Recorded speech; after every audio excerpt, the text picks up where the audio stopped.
আল্লাহ রাব্বুল আলামিনের ইবাদতের জন্য। এটা আল্লাহ রাব্বুল আলামিন কোরআন কারীমে বান্দাদেরকে জানিয়ে দিয়েছেন। কিভাবে?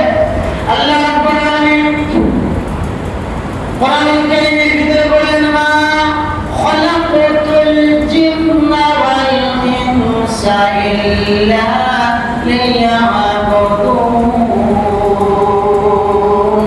জিন এবং ইনসানকে আল্লাহ রাব্বুল আলামিন এই পৃথিবীতে ইবাদতের জন্য সৃষ্টি করলেন। বলে আলহামদুলিল্লাহ, আমাদের উদ্দেশ্য হলো এই পৃথিবীতে ইবাদত করা। জিনদের উদ্দেশ্য হলো, এই সৃষ্টি করার উদ্দেশ্য হলো আল্লাহর ইবাদত করা। আমি যেহেতু আমাদেরকে ইবাদত করার মাধ্যমে জিন্দেগি কাটাতে হবে, না হলে পরে আখিরাতের প্রথম ধাপ আমাদের জীবনে বড় অন্ধকার নেমে চলে আসবে। আজকের আলোচ্য বিষয় আখিরাতে প্রথম ধাপ। মনে রাখতে হবে যুবকেরা, আখিরাতের প্রথম ধাপ, কতগুলি ধাপ পেরিয়ে জান্নাতে যেতে হবে। তার মধ্যে প্রথম ধাপটি হলো কবর। সুবহানাল্লাহ বলেন। প্রথম ধাপ হলো কি? কবর। ভালো করে শুনুন। কোরআন কারীমে আল্লাহ রাব্বুল আলামিন স্পষ্ট করে বললেন, মুমিনেরা তোমরা মৃত্যুবরণ করো না। ইয়া আইয়ুহাল্লাযীনা আমানু তাকুল্লাহা হাক্কা তুকাতিহি ওয়া লা তামুতুন্না। আল্লাহ রাব্বুল আলামিন পৃথিবীর ইমানদারগুলোকে ডাকতে বললেন, মুমিনেরা আমি আল্লাহকে ভয় করার মতো ভয় করো। সুবহানাল্লাহ বলেন।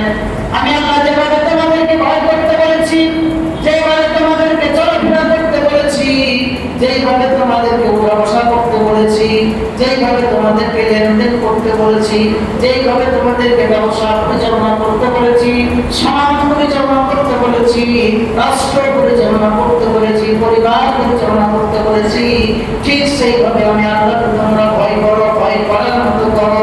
ওয়ালা তামুতুন্না, আর তোমরা কেউ মরে যেও না, ইল্লা ওয়া আনতুম মুসলিমুন।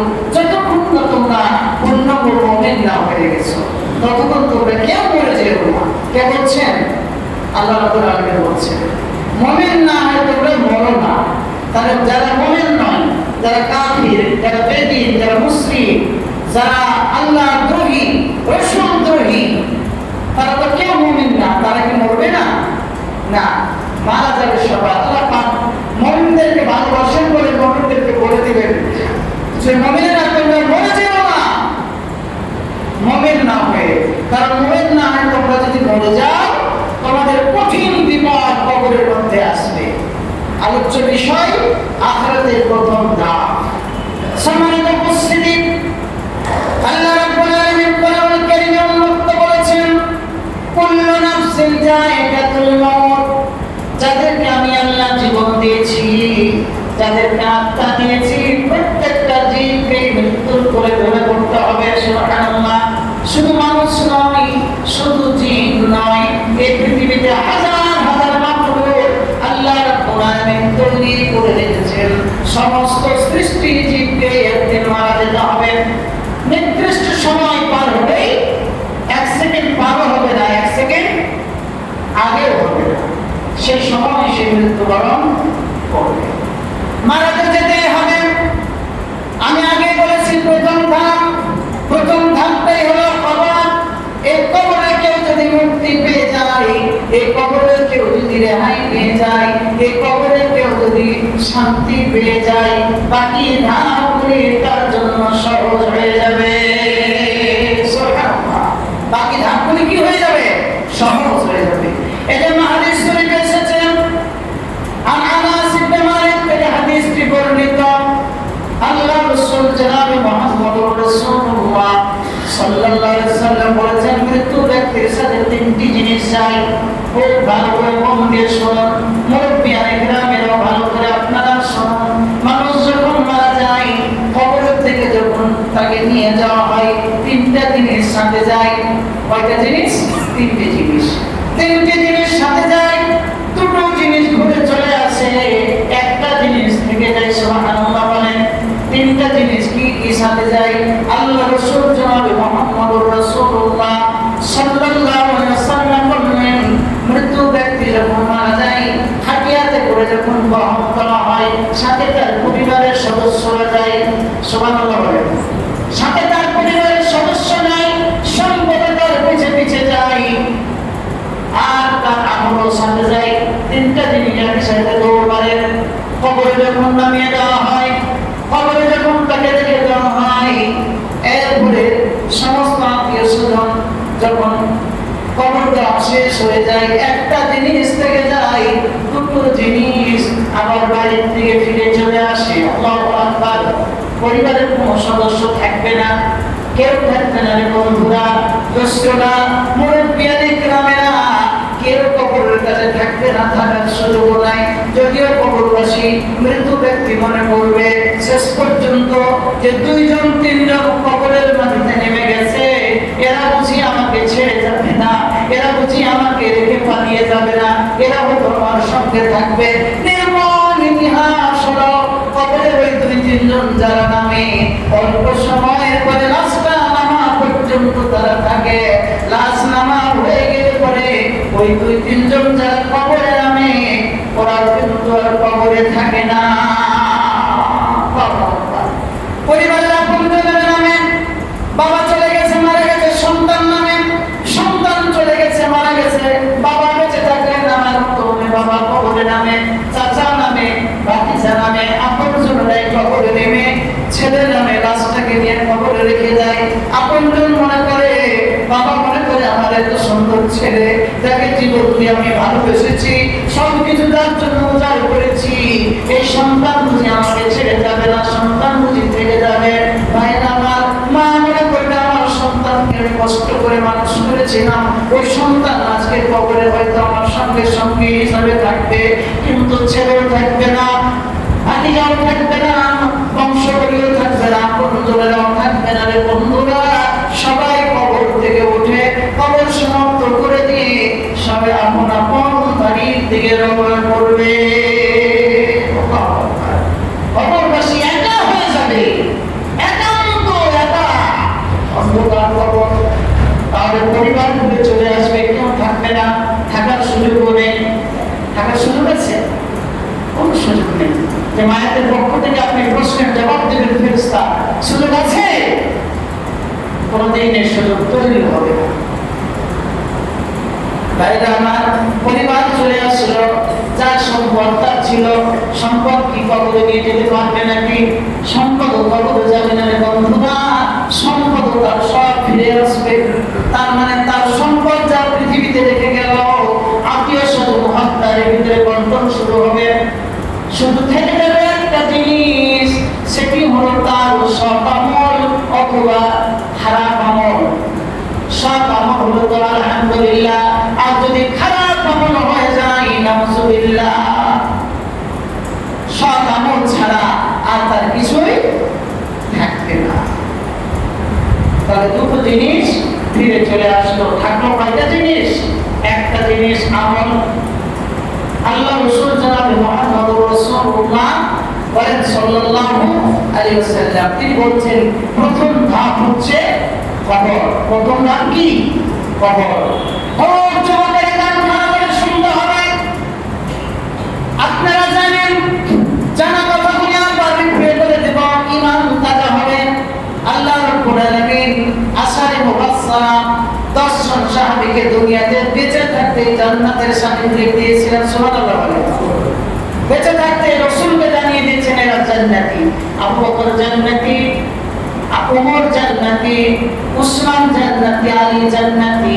এইভাবে করে করে আল্লাহ রাব্বুল আলামিন 10 জন সাহাবার নাম রাসূলকে জানিয়ে দিয়েছেন। রাসূল গো, আমি আল্লাহ রাব্বুল আলামিন এদেরকে জান্নাতের সার্টিফিকেট দিলাম। আল্লাহু আকবার। ওরা মনে হয় জান্নাতের সার্টিফিকেট পেয়ে ঘুমিয়ে গেছিল না। আল্লাহু আকবার। জান্নাতের সার্টিফিকেটের কথা বিশ্ব নবীর কাছে যখন তারা শুনেছেন, সিজদায় পড়ে গেছে, চোখের পানি ফেলে ফেলে তারা জমিন ভিজিয়েছে। আল্লাহ, এত বড় গ্রহণ করেছো, না জানি এই জান্নাতের সার্টিফিকেটটা টিকিয়ে রাখতে পারবো কিনা। আল্লাহু আকবার। এই সার্টিফিকেট তুমি ঘোষণা করেছো, এটা মৃত্যু পর্যন্ত টিকে থাকতে পারবো কিনা। আল্লাহ তুমি সবাই পাও, আল্লাহ তুমি রহম করো। তার মধ্যে 4 জন খলিফা আমাদের, তারা জান্নাতের সার্টিফিকেট পেয়েছিলেন। তার মধ্যে একজন হলো হযরত উসমান রাদিয়াল্লাহু তাআলা আনহু, যার কবরটা মদিনার জান্নাতুল বাকিতে, একেবারে জান্নাতুল বাকিতে একদম শেষ প্রান্তে তার কবরটি। সুবহানাল্লাহ, জান্নাতুল বাকিতে হাজার হাজার সাহাবীর লাশ ঘুমায় আছে। ফাতেমা রাদিয়াল্লাহু তাআলা আনহা সহ অনেক সাহাবীর লাশ, বিশ্বনবীর ছোট মেয়ে ফাতেমা এবং অসংখ্য হাজার হাজার 10,000-এর উপরে সাহাবী জান্নাতুল বাকিতে চিরনিদ্রায় তারা ঘুমায় আছে। তার মধ্যে রয়েছে হযরত উসমান রাদিয়াল্লাহু তাআলা আনহু। জান্নাতুল বাকির ভিতরে আমরা যখন প্রবেশ করেছিলাম, আমি জান্নাতুল বাকির যারা দরজাতে যে পুলিশ পাহারাদার, যারা সদা সর্বদাই ডিউটিতে থাকে পালাক্রমে, আমি তাদেরকে জিজ্ঞেস করলাম, ইয়া আখি, আপনি বলে দেন ফাতেমার কবর কোনটা, অমুকের কবর কোনটা, বলা যায় নাকি? পুলিশেরা বলল, ইয়া আল্লাহ হাজির, আল্লাহর কসম করে বলি কোনটা কার কবর এটা আমরাও জানি না, আল্লাহ রাব্বুল আলামিন ছাড়া কেউ জানে না। একটা মাত্র কবর শুধু বলতে পারি, যিনি বিশ্বনবীর একান্ত কাছের সাহাবী হযরত উসমানের কবরটা আপনাকে বলে দিতে পারি। সুবহানাল্লাহ, একজন মাত্র নবীর কাছের বন্ধু, নবীর জামাল। সুবহানাল্লাহ, হযরত উসমানের একটি কবর শুধু চিহ্নিত করা আছে, যেটি উসমানের কবর। আমরা হযরত উসমান রাদিয়াল্লাহু তাআলা আনহুর কবরের কাছে গিয়ে অনেক কেঁদেছি, আল্লাহর কাছে ক্ষমা চেয়েছি। উদ্দেশ্য হলো ক্ষমা চেয়েছি। কোনটা কার কবর বোঝা যায় না। উসমান রাদিয়াল্লাহু তাআলা আনহুর কবরের কাছে গিয়া উসমান রাদিয়াল্লাহু তাআলা আনহুর জীবনের কথা আমাদের পড়ে গেল। সুবহানাল্লাহ, যে হযরত উসমান রাদিয়াল্লাহু তাআলা আনহু তার জীবনটা কি ছিল, তার জীবন যখন আমাদের মনে পড়লো, যেটুক জানি অবশ্যই চোখ দিয়ে পানি আসলো। হায়রে উসমান, যে উসমান কবরের কাছ দিয়ে গেলে পরে আজকে উসমান কবরের মাটিতে শুয়ে আবার জান্নাতুল বাকির ভিতরে। জান্নাতুল বাকিটা আবার কোথায়? যারা হজে গেছেন অথবা এমনি কোনো কারণে মক্কা মদিনা সফরে গেছেন অথবা উমরা করেছেন, তারা দেখেছেন যে হযরত উসমান রাদিয়াল্লাহু তাআলা আনহুর কবরটা, এটা যদি হয় বিশ্ব নবীর কবর, এটা যদি হয় বিশ্ব নবীর কবর, খুব বড় জোর হলো আমাদের কলেজ মোড় অথবা তার সামনে আরেকটু আগে যে এতটুকু হলো, অথবা আমাদের কলোনি মোড়, এতখানি দূরে হচ্ছে হযরত উসমান রাদিয়াল্লাহু তাআলা আনহুর কবরটা। আর জান্নাতুল বাকিটা শুরু হলো, এটা হচ্ছে বিশ্ব নবীর যদি কবর হয়, উদাহরণ দিয়ে বলতেছি আমি, এটা যদি বিশ্ব নবীর কবর হয়, খুব বড় জোর হলো আমাদের মাদ্রাসা মার্কেট, যেটা শুরু হলো গেট, ওই কতদূর হলো, ওখানে গেলেই শুরু হলো জান্নাতুল বাকির সীমানা। সুবহানাল্লাহ, সুবহানাল্লাহ। আমি বোঝাতে চাচ্ছিলাম, উসমান রাদিয়াল্লাহু তাআলা আনহু তিনি আজ কবরের কাছে যখন শুয়ে, আমরা যখন তার কবরের কাছে দাঁড়িয়ে মনে পড়লাম হযরত উসমান রাদিয়াল্লাহু তাআলা আনহু কবরের কাছ দিয়ে গেলেই অজস্র নয়নে কান্না শুরু করতেন। আল্লাহু আকবার। কবরের কাছ দিয়ে অতিক্রম করলেই তিনি কাঁদতে আরম্ভ করতেন। সাহাবারা প্রশ্ন করেছেন, ও উসমান, আপনার সামনে যখন জান্নাত জাহান্নামের কথা আলোচনা করা হয়, জাহান্নামের ভয়াবহতার কথা আলোচনা করা হয়, কিয়ামতের ভয়াবহতা নিয়ে কথা বলা হয়, এত যখন কথা বলা হয় তখন তো আপনি এত কাঁদেন না, এত তো কাঁদতে আপনাকে দেখি না, অথচ কবরের কাছ দিয়ে আপনি যখন যান এত বেশি কাঁদেন। আপনার বড় বড় লম্বা লম্বা দাড়ি মোবারক দিয়ে চোখের পানি মুড়ি দিয়ে দাড়ি ভিজে যায়। সুবহানাল্লাহ, কত কাঁদলে পরে দাড়ি ভিজে যেতে পারে, লম্বা লম্বা বিশাল দাড়ি। উসমান কত কাঁদলে কবর দেখলে দাড়ি ভিজতে পারে। এখন নিজেকে দিয়ে প্রমাণ করেন যে আপনার চোখের পানি কতটুকু বের হলে আপনার দাড়ি মোবারক ভিজে যায়। কবর দেখলে উসমান কান্না শুরু করতেন, কবর দেখলেই তার কান্না শুরু করত। কেন? উসমানকে যখন প্রশ্ন করা হয়, উসমান কেন আপনি কবর দেখে এত কাঁদেন? তিনি বললেন, ও সাহাবারা, আল্লাহর নবীর সাহাবীরা, শোনো, আমি রাসূলকে বলতে শুনেছি, আমি রাসূলকে বলতে শুনেছি, রাসূল বলে দিয়েছেন উসমান রে, কবর হলো প্রথম ধাপ, প্রথম মঞ্জিল। এই প্রথম মঞ্জিল থেকে কেউ যদি মুক্তি পেয়ে যায়, কেউ যদি রেহাই পেয়ে যায়, কেউ যদি নাজাত পেয়ে যায়, বাকি ধাপগুলি তার জন্য সহজ হয়ে যাবে। আল্লাহর নবীর সাহাবীরা, আমার বন্ধুরা, আমার কাছে মনে হচ্ছে উসমান যদি কবরে থেকে যায়, মুনকার নাকিরের জবাব যদি দিতে না পারে, তাহলে হয়তো আল্লাহ রাব্বুল আলামিন আমার জন্য কঠিন শাস্তির বিধান করে দেবে। এই জন্য কবর দেখলে আমি উসমান নিজেকে রক্ষা করতে পারি না, কান্না চলে আসে। ভাইয়েরা আমার, এটা যদি হয় উসমানের জন্য, এটা যদি হয় উসমানের জন্য, আল্লাহ রাসূল বলেন উসমান রে, কবর এমন একটা মঞ্জিল, তোমাদেরকে শোনাই, সাহাবীরা তোমরা শোনো, যত রকমের জাহান্নামের ভয়াবহতা আছে, কবর থেকে ভয়াবহ দৃশ্য আমি রাসূল আর কিছু দেখি নাই। সুবহানাল্লাহ, কবরের ভয়াবহতা এত বেশি হবে।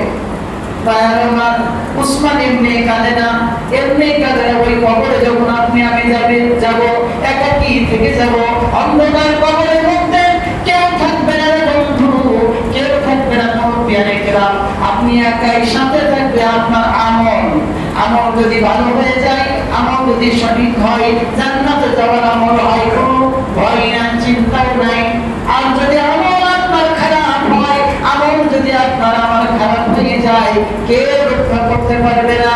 হাদিস শরীফে এসেছে, কবরে যখন একজন ব্যক্তিকে রেখে দেওয়া হয়, খুব ভালো করে শোনেন, কবরে যখন একজন ব্যক্তিকে হয় মেয়ে মানুষ হোক বা পুরুষ মানুষই হোক, যখন তাকে কবরে রেখে দেওয়া হয়, এরপরে মাটি দিয়ে মানুষের যখন সেই স্থান ত্যাগ করে, তখন দুইজন ফেরেশতা আসে। কয়জন? দুইজন ফেরেশতা সম্পর্কে হাদিস শরীফে এসেছে, তাদের আকৃতি সম্পর্কে এটাও একটু জানেন। তারা হবে কালো রঙের ফেরেশতা, দুটো হবে কালো রঙের, চোখ দুটো হবে নীল। সুবহানাল্লাহ বলেন। নীল চক্ষু বিশিষ্ট দুইজন কালো রঙের ফেরেশতা কবরের মধ্যে আসবে। সহিহ হাদিস দ্বারা প্রমাণিত। ব্যক্তিকে আল্লাহর হুকুমে জিন্দা করা হবে, উঠিয়ে বসানো হবে, উঠিয়ে বসানোর পরে তাকে প্রশ্ন করা হবে। প্রথম প্রশ্ন বলে দিয়েছেন মুহাম্মদ সাল্লাল্লাহু আলাইহি ওয়াসাল্লাম, এটা আপনারা জানেন। প্রথম প্রশ্নই তার কাছে হবে তোমার রব কে। এটা তো প্রথম প্রশ্ন। এই প্রশ্নের জবাব কিন্তু তারাই দিতে পারবেন যারা সঠিকভাবে কোরআন মেনেছেন, কোরআন পড়েছেন, কোরআন অনুযায়ী জীবন করেছেন, রাসূলকে মেনেছেন, রাসূলের আদর্শ অনুযায়ী জীবন করেছেন, এরাই শুধু উত্তর দিতে পারবে। আর কারো ক্ষমতা নেই, যত বড় রাজা, প্রজা, বাদশাহ, সম্রাট হোক না কেন, কেউ উত্তর দিতে পারবে না, একমাত্র আল্লাহর মুমিন বান্দা বান্দি ছাড়া। বান্দাকে প্রশ্ন করা হবে, বান্দা তোমার রবকে? মুমিন ব্যক্তি বলে দিবে আমার রব হলো আল্লাহ। দ্বিতীয় প্রশ্ন সঙ্গে সঙ্গে হবে তোমার দিন কি? তিনিও বলে দিবেন আমার দিন হলো ইসলাম, আলহামদুলিল্লাহ বলেন। তৃতীয় প্রশ্ন সাথে সাথে করা হবে, তৃতীয় প্রশ্ন করা হবে আমাদের নবীর চেহারা তার সামনে করা হবে, বলা হবে এই সম্পর্কে তোমার ধারণা কি, এ ব্যক্তি সম্পর্কে তোমার ধারণা কি? তিনি বলে দিবেন ও আল্লাহর প্রেরিত ফেরেশতা, এরা হচ্ছেন আমাদের নবী বিশ্বনেতা মুহাম্মদুর রাসূলুল্লাহ সাল্লাল্লাহু আলাইহি ওয়াসাল্লাম। মুমিনদের জন্য আরেকটা প্রশ্ন, খুব ভালো করে যুবকেরা কানে লাগান, মুরব্বি আমি ক্যামেরা কান লাগান। মুমিনদের জন্য প্রশ্ন হবে চারটা। কয়টা? চারটা। তিনটা প্রশ্নের জবাব যখন একজন দিয়ে দিবে, চতুর্থ নম্বর একটা প্রশ্ন হবে, ও আল্লাহর বান্দা, ও আল্লাহর বান্দি, কবরের জিন্দেগিতে তোমাকে প্রশ্ন করা হবে, উত্তর দিতে পারবা, এগুলি কিভাবে তুমি শিখলা বলে দাও। তিনি বলবেন ও আল্লাহর ফেরেশতা, পৃথিবীতে আমি যখন বেঁচে ছিলাম আল্লাহর কোরআন মেনেছি, রাসূলের আদর্শ অনুযায়ী জীবন করেছি, হক বাতিল নির্বাচন করে চলেছি, হারাম হালাল মেনে চলেছি, সুদ ঘুষকে আমি না করেছি, সমস্ত আল্লাহর হুকুম মানার চেষ্টা করে ওই কোরআন থেকে জানতে পেরেছি, রাসূলের আদর্শ থেকে জানতে পেরেছিলাম। কবরে প্রশ্ন হবে, তাই তো তোমাদের প্রশ্নের জবাব দিয়ে দিয়েছি। সুবহানাল্লাহ। বাইরে আমার কত সত্য কথা জানেন, আল্লাহ রাব্বুল আলামিন নিজেই বলবেন ও ফেরেশতা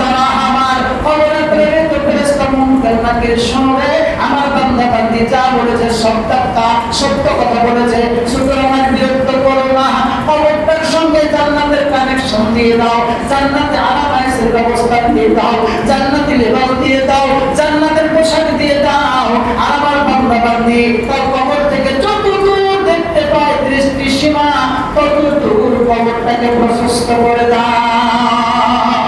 সুবহানাল্লাহ। আমার ভাইরা, এই সুখ শুরু হবে। আল্লাহর বান্দা বান্দি, জান্নাতি বান্দা বান্দি বলবে, ও ফেরেশতারা, তোমাদের তো আর কথাবার্তা শেষ হয়ে গেল, এবার আমাকে পরিবারের কাছে ফিরে যেতে দাও, আমি আবার চলে যেতে চাই। আল্লাহর ফেরেশতারা বলবে, ও আল্লাহর বান্দা বান্দি, তুমি সাকসেসফুল হয়ে গেছো, আর পরিবারের কাছে যেতে হবে না। বাসর ঘরে যেমন স্বামী স্ত্রী আরাম করে ঘুমাই, তুমিও তেমন করে আরাম করে ঘুমাবে। এখন থেকে আল্লাহ না ডাকা পর্যন্ত তোমার আরামের ঘুম আর কেউ ভেঙে দিবে না। সুবহানাল্লাহ। কেউ তোমার আরামের ঘুমে ডিস্টার্ব করবে না। তোমার জন্য জান্নাতের সব সুখময় জায়গাগুলি তোমাকে দেখানো হচ্ছে, ওকে দেখানো হবে, আর বলবে এই হচ্ছে তোমার স্থান, এখানেই তুমি থাকবে, এটাই তোমার জায়গা। সুবহানাল্লাহ। ভাইরা আমার, যুবকের একটা মুমিনের ব্যাপার, কিন্তু বক্তার বেনামাজি সুদখোর ঘুষখোর যারা আল্লাহর তৌহিদ খোদার রাসূলদ্রোহী, এরাও তো মারা যাবে। এদেরকে কবরে দুজন ফেরেশতা আসবে, এরাকে প্রশ্ন করা হবে। এরাকে যখন বলা হবে মান রাব্বুকা, তোমার রবকে, তারা বলবে হ্যাঁ নাদরি, কিচ্ছু জানি না। আবার বলা হবে মান দীনুকা, তোমার দিন কি?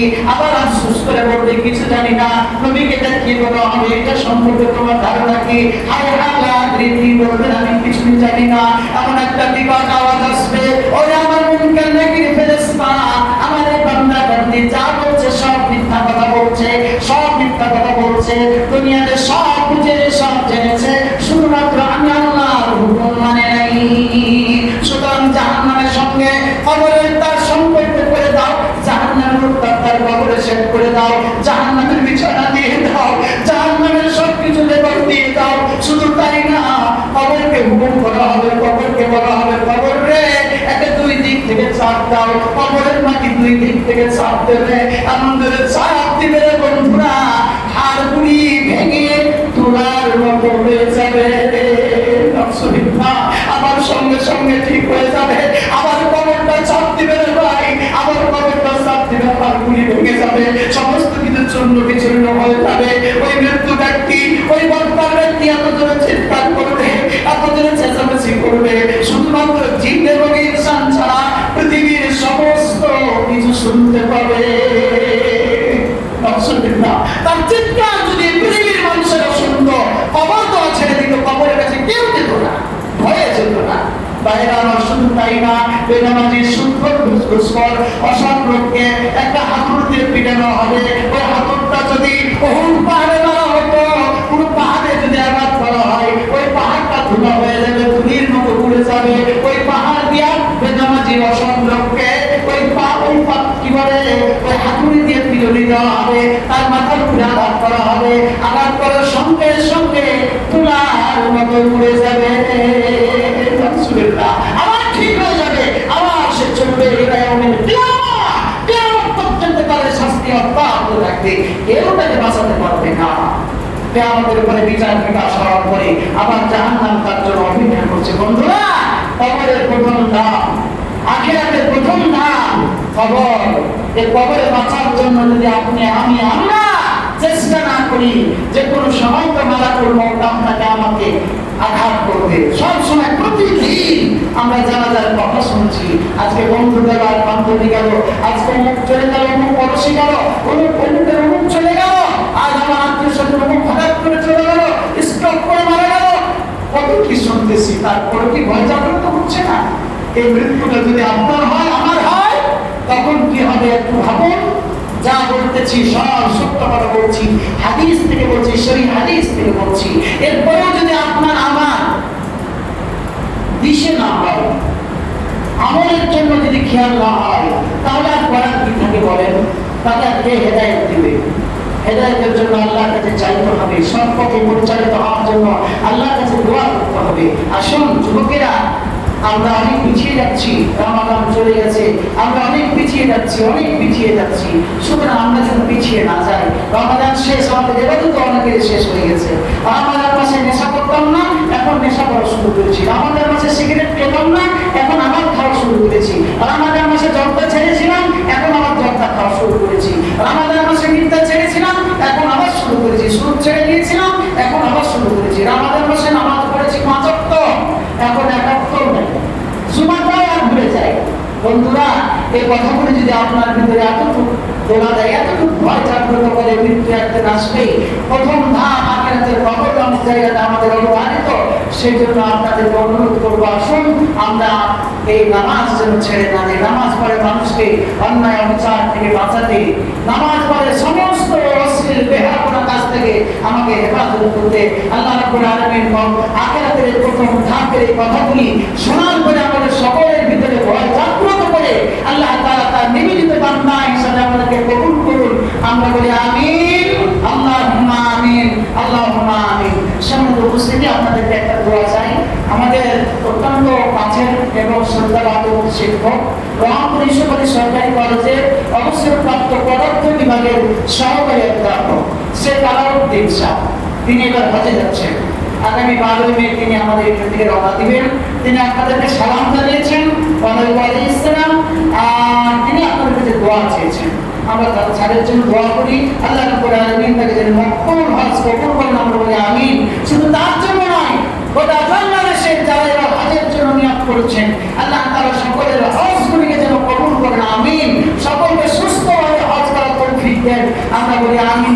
শুধু বাংলাদেশের নয়, তাম পৃথিবীর মুসলমান যত লক্ষ লক্ষ মুসলমান হজের নিয়োগ করেছে, আল্লাহ তাআলা সকলকে যেন কবুলিয়াত হজের আল্লাহ নেকি দান করে দেয়। আমরা বলি আমিন, আল্লাহুম্মা আমিন। ওয়া আখিরু দাওয়ানা আলহামদুলিল্লাহি রাব্বিল আলামিন।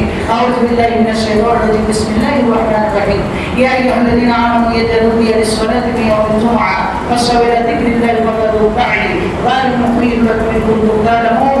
সাল্লাল্লাহু আলাইহি সুবহান রাব্বিকা রাব্বিল ইজ্জাতি আম্মা ইয়াসিফুন ওয়া সালাmun আলাল মুরসালিন ওয়ালহামদুলিল্লাহি রাব্বিল আলামিন।